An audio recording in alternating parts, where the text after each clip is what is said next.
Nakon nedavnog shorts videa gdje smo prema riječima Johna Templetona podijelili bull market na 4 faze, došlo je do komentara gdje su neki od vas pokušali definirati u kojoj smo fazi. Budući da se ljudi ne mogu ni složiti sa tim da li je bull ili bear, bilo bi suludo očekivati da se svi slažemo po tom pitanju. No jedno je sigurno, da smo u bullu i nosimo se sa problemima i pitanjima bulla.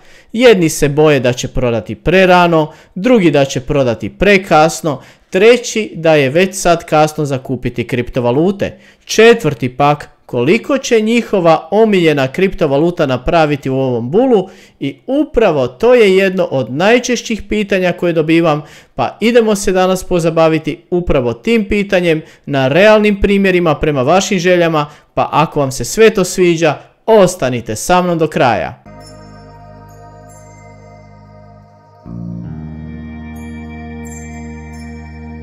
Dakle, već sam nekoliko puta ponovio da moje mišljenje o vašem najboljem coinu koliko će napraviti uopće nije važno. Već kad pitate o njemu, pokazuje kolike su u vama jake emocije, koliko ste njemu izloženi. Trgovanje, investiranje je igra mogućnosti i vjerojatnosti, a jedna od odlika vaših ciljeva o kojoj smo govorili treba biti da su realistični.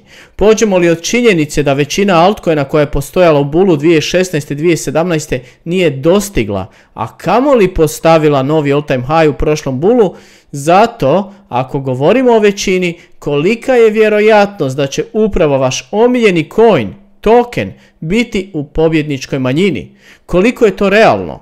Zapamtite, sve je moguće, ali koliko je vjerojatno?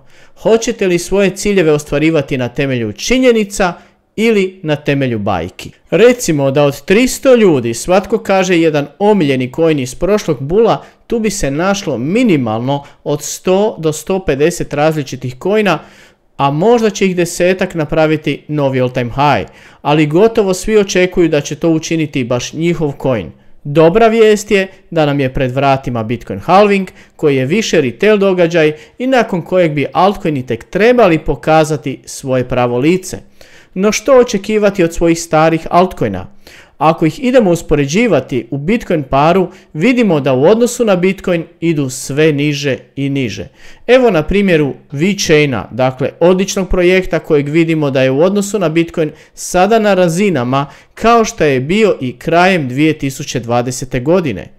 EGLD isto, odličan projekt, ali u odnosu na Bitcoin na razinama kao krajem 2020. godine. No prije nego idemo vidjeti kako se ti projekti nose sa svojom dolarskom vrijednosti, možemo pogledati market cap bez Bitcoina i Ethereuma, možda kao još jedna usporedba da vidimo kako se naši altcoini ponašaju na tržištu u odnosu na ostatak tržišta, ne kao neko ključno mjerilo, već evo još jedna ideja. Uzet ćemo dakle Fibonacci retracement tool kao što ste vidjeli i povući od vrha do dna, znači od vrha prošlog bula do ovdje do dna iz ovog ciklusa i ispada da smo došli do vrijednosti od oko 800 milijardi američkih dolara, što je oko 0,618 prema Fibonacci retracementu i sad testiramo 0,5 kao podršku. Kad prebacimo na VeChain ispada da nismo niti na 0,236,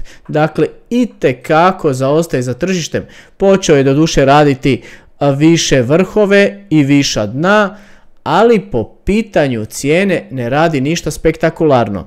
Dakle, prva ogromna prepreka, odnosno otpor na oko 8 centi, nakon toga jak između 15 i 18 centi i onda naravno šlag na tortu, sam all time high gdje će sigurno biti pritisak na prodaju sve do 22 centa, od 22 centa pa na više. Već su me prije pitali pa ću ponoviti, u slučaju da sam u krivu naravno, maksimalno što bi ja očekivao ako probije all time high jest do 50 centi za VeChain. EGLD odnosno Multiverse isto tako zaostaje za tržištem, kao što vidite od dna je samo na 2x već je 2 puta imao problema probiti $72, no ne kažu uzalud treća sreća, pa se nadamo da će to uskoro i odraditi. No već na oko $145 ga čeka puno izazova, nakon toga između $200 i $220, zatim $280 i onda oko all time high-a. Pogledajte žutu strelicu gdje pokazuje na ovu svijeću sa dugačkim fitiljem prema gore. Dakle, koliki je tu bio pritisak prodavača. Dakle, projekt je dobar, pratio sam ga neko vrijeme, no sad ne govorimo o projektu, nego o cijeni. Za ovaj projekt se ne usudim dati ni procjenu all time high-a. Ova dva coina su bila tražena od vas putem komentara, nemam ništa protiv niti jednog od njih, upravo suprotno, mislim da su jako kvalitetni projekti, te vjerujem da će oba rasti kako bude raslo i tržište. Ja samo gledam što mi pokazuje chart, a to je da zaostaju za tržištem. Od srca vam želim da sa vašim kriptovalutama ostvarite svoje ciljeve. Ako vam se svidio video, nemojte zaboraviti stisnuti like, pretplatite se na kanal ako još niste da ne propustite budući sadržaj.